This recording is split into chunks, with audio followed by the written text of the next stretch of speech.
This is the final part of Euclid Book 1, proposition number 45.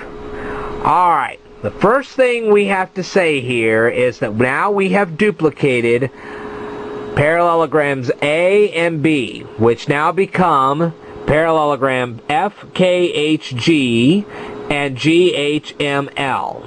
Okay, that's the two parallelograms. We've got them joined together. Alright.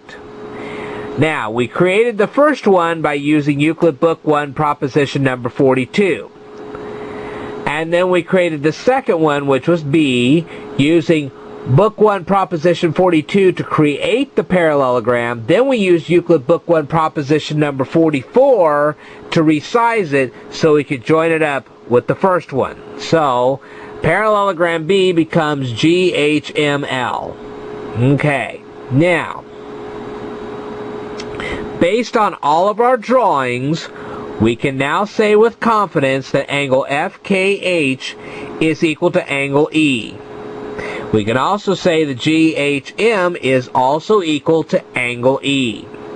Alright, so that makes FKH here, FKH, equal in size to GHM. And that's by the transitive property. Now, Euclid says, I want you to add the angle KHG to both of them. Well, where's KHG? Well, we're going to put a little number 2 right here. So KHG is going to be added to FKH, which is here. It's also going to be added, which is KHG, it's going to be added to GHM. Okay?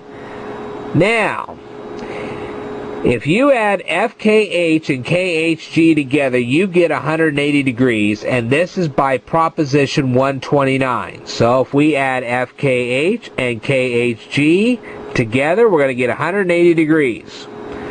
Alright, now since we're adding KHG to GHM, we're also going to get 180 degrees.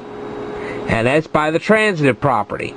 So that means that by Euclid Book 1, proposition number 14, KH, which is this straight line right here, is in a straight line with HM.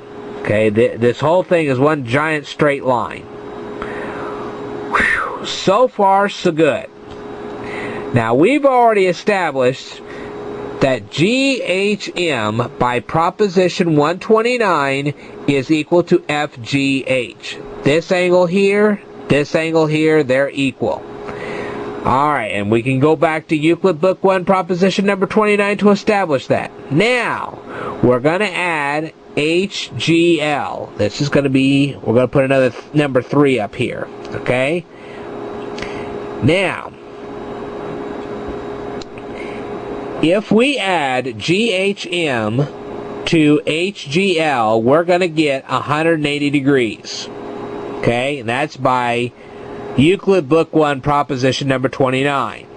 Now, if we add FGH to HGL, we're also going to get 180 degrees. So, it's going to make the total of FGH plus HGL equal to the total of GHM and HGL. Okay, those two totals are going to be exactly the same. Whew.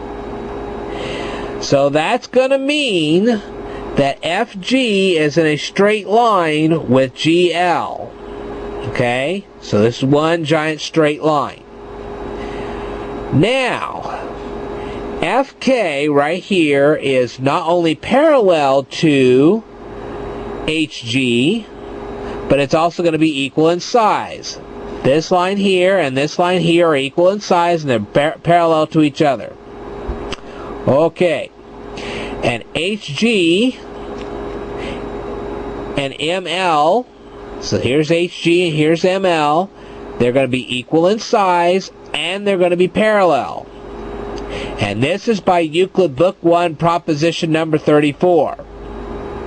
Now, KF, which is right here, is going to be equal in size and parallel to ML. And this is by Euclid Book 1, proposition number 30.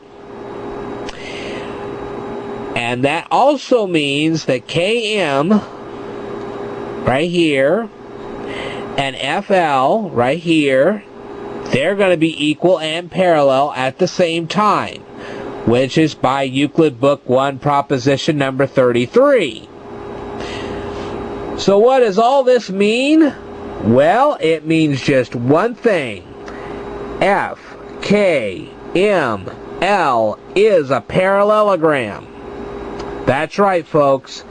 F, K, M, L is a parallelogram. Alright. Now we already established the area of triangle ABD is equal in size. That area is equal. Now not the lines, but just the area inside the triangle. The area in triangle ABD is equal to FKHG. FKHG. Okay? So the area of ABD is equal to this.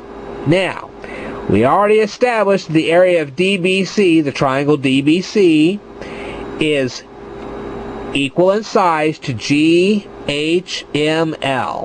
Okay? The area of triangle DBC is the same as the area of GHML. Well, since the rectilineal figure had a certain amount of area, and we've already seen that the two parts of that rectilineal figure have been duplicated here and here, you add these together, and parallelogram FKML will have the area of ABCD. And that is what we were required to prove in the first place. Whew, what a long and complicated proof. I can tell you, folks, proposition number 46 and 47 will not be near as bad as this. So you can take a breather, a sigh of relief, try to draw this out for yourself. If you have any questions, leave the comments right down below. I'll answer them the best way I can.